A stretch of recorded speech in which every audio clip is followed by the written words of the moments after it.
नमस्कार दोस्तों, मेरे इस चैनल में आपका फिर से स्वागत है। क्या आप जानते हैं कि डायबिटीज़ हमारी सेंचुरी की सबसे फास्ट बढ़ने वाली बीमारी है। दुनिया में 79% जो डायबिटीज़ के लोग हैं वो मिडिल इनकम कंट्रीज जैसे कि इंडिया जैसी कंट्रीज में रहते हैं। 20 से 79 साल की एज के बीच के 11 एडल्ट्स में से किसी एक को डायबिटीज़ ज़रूर होती है और 2 में से किसी एक डायबिटीज़ के पेशेंट को पता भी नहीं चलता कि उसको डायबिटीज़ है। क्या आपको भी लगता है कि आप उनमें से एक हो सकते हैं? जानिए आपका डायबिटीज़ का रिस्क इस वीडियो में। इस वीडियो में हम बात करेंगे कि किसको डायबिटीज़ होने का रिस्क ज़्यादा है, आप अपना डायबिटीज़ का रिस्क कैसे कैलकुलेट कर सकते हैं और अगर आपको डायबिटीज़ का रिस्क है तो आपको क्या करना चाहिए। तो दोस्तों, पहले बात करते हैं कि किसको डायबिटीज़ होने का रिस्क है। डायबिटीज़ का रिस्क आमतौर पर एज के साथ, उम्र के साथ बढ़ता जाता है। टाइप 2 डायबिटीज़ बच्चों में भी हो सकती है। स्पेशली आजकल जो हमारी जीवन शैली है बच्चों की, वो सही ना होने की वजह से टाइप 2 डायबिटीज़ का रिस्क बच्चों में आजकल बढ़ गया है। पर जैसे जैसे हमारी उम्र बढ़ती है टाइप 2 डायबिटीज़ होने का रिस्क भी बढ़ता जाता है और ये रिस्क 45 साल की उम्र के बाद बहुत बढ़ जाता है। अगर आपकी उम्र 45 से ऊपर है तो आप टाइप 2 डायबिटीज़ के रिस्क पर हैं।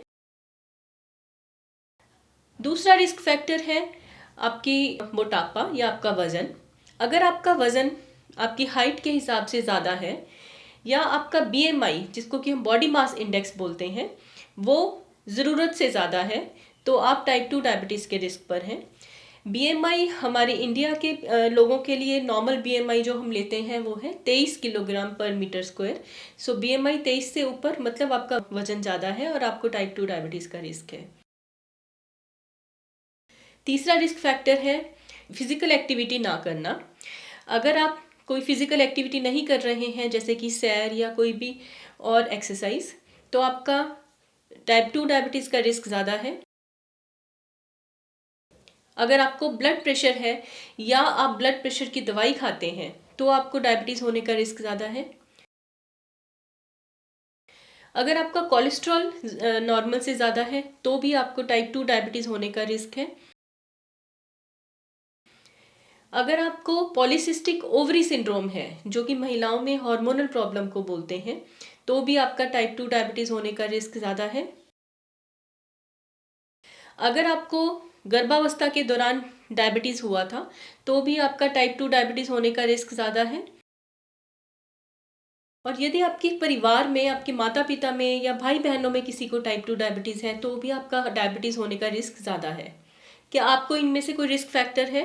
तो आइए जानिए कि आपके टाइप 2 डायबिटीज़ होने का एग्जैक्ट रिस्क कितना है। एक बहुत ही सरल सा रिस्क कैलकुलेटर है जिसके हिसाब से हम निकाल सकते हैं कि आपका टाइप 2 डायबिटीज़ होने का रिस्क कैसे है। तो इसमें हम 4 चीज़ें लेते हैं। पहला, आपकी एज। अगर आपकी एज 35 साल से कम है तो इसको हम स्कोर 0 मानते हैं। अगर आपकी एज 35 से 49 साल के बीच में है तो हम रिस्क 20 मानते हैं और अगर आपका एज है वो 50 या उसके ऊपर है तो ये रिस्क 30 है। दूसरा पैरामीटर है आपकी फैमिली हिस्ट्री। अगर आपकी फैमिली में किसी को डायबिटीज़ नहीं है तो 0। अगर एक पेरेंट को डायबिटीज़ है तो 10 नंबर, अगर दूसरे पेरेंट को भी डायबिटिक है तो 20 मार्क्स। तीसरा रिस्क फैक्टर्स है आपकी फिजिकल एक्टिविटी। अगर आप अपने काम के सिलसिले में या घर पे एक्सरसाइज, बहुत ज़्यादा एक्सरसाइज करते हैं, विगरस एक्सरसाइज जिसको हम बोलते हैं, तो ये रिस्क 0 है। अगर आप एक्टिविटी मॉडरेट है, चाहे आप वर्क प्लेस पे कर रहे हैं चाहे घर पे, तो ये रिस्क 10 है। अगर आपकी माइल्ड एक्टिविटी है कि आप थोड़ी सी फिजिकल एक्टिविटी करते हैं पर बहुत ज़्यादा नहीं है तो ये रिस्क 20 है। पर अगर कोई फिजिकल एक्टिविटी नहीं है तो ये रिस्क 30 है। चौथा पैरामीटर है आपकी वेस्ट सर्कमफ्रेंस, आपकी वेस्ट का नाप। महिलाओं में अगर ये 80 सेंटीमीटर से कम है तो हम रिस्क 0 लेते हैं। अगर आपकी कमर का साइज 80 से 99 है तो ये रिस्क 10 है। अगर 99 या उसके ऊपर है तो ये रिस्क 20 है। और पुरुषों में अगर ये आपकी कमर का साइज 90 सेंटीमीटर से 90 सेंटीमीटर से कम है तो 0, 90 से 99 सेंटीमीटर मतलब 10 और 99 सेंटीमीटर से ऊपर मतलब 20। तो अंत में हम इन चारों स्कोर्स को टोटल करेंगे। अगर आपका स्कोर 30 से कम है तो आपको चिंता की कोई बात नहीं है, आपको डायबिटीज़ का रिस्क बहुत कम है। अगर आपका स्कोर 30 से 50 है मतलब आपको डायबिटीज़ होने का रिस्क है और आपको इसके लिए अपने डॉक्टर से ज़रूर मिलना चाहिए और अपनी जांच करानी चाहिए, अपनी जीवन शैली में बदलाव ले आने चाहिए।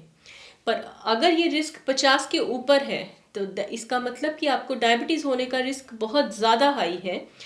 तो आपको अर्जेंटली जल्दी अर्जेंट बेसिस पर अपने डॉक्टर से ज़रूर मिलना चाहिए, अपने टेस्ट ज़रूर कराने चाहिए, अपनी जीवन शैली में बदलाव ज़रूर लाने चाहिए और अगर आपकी रिपोर्ट्स ठीक नहीं है तो डॉक्टर की सलाह के अनुसार आपको दवाइयाँ भी शुरू करनी चाहिए।